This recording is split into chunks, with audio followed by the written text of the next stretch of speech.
Je vais vous livrer un calcul d'ordre de grandeur qui va peut-être vous intéresser. Vous avez probablement entendu parler du Grand Paris. Le coût d'investissement des infrastructures du Grand Paris, avant le fameux facteur pi, vous savez, entre le budget et le coût réel, une fois que le truc est terminé.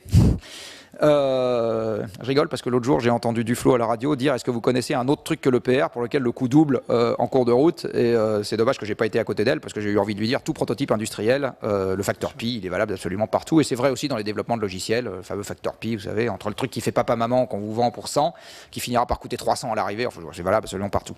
Donc, pour revenir à la question posée, dans le domaine des transports, donc le Grand Paris, à peu près 60 milliards d'euros.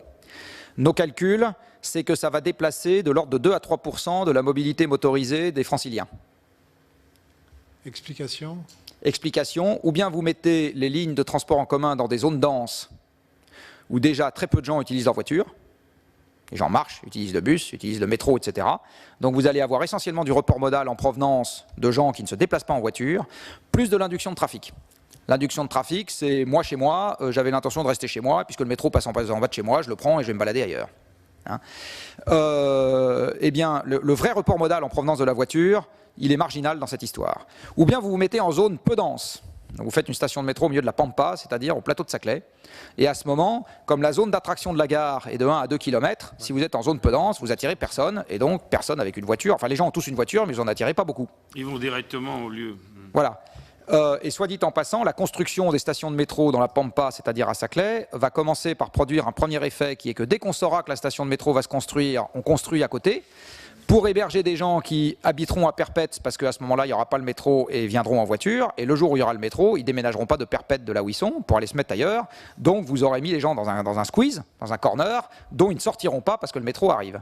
Ce truc-là était une très bonne idée en 1940, probablement, en 1930. Aujourd'hui, c'est totalement anachronique. Vous parlez de l'aménagement du Grand Paris. Oui, c'est un truc. Les trucs en petite couronne sont intelligents, les trucs en grande couronne, c'est du délire complet. Enfin, pardonnez-moi d'utiliser cette expression, mais c'est pas du tout en phase avec les enjeux auxquels on va devoir faire face. Pas du tout. Hein.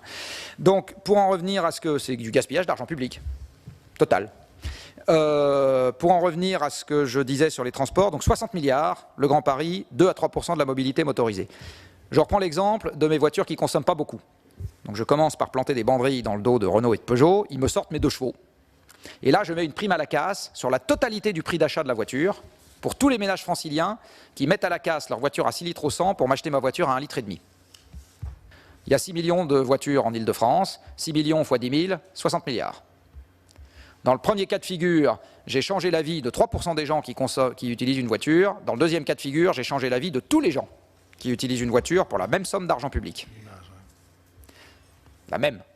Et si vous ne voulez pas, dans le même temps que la TIPP se casse la figure, parce que vous allez consommer 4 fois moins de carburant, vous multipliez le prix de l'essence par 3, c'est QFD, c'est exactement ce que je vous ai dit tout à l'heure. Donc, c'est ça.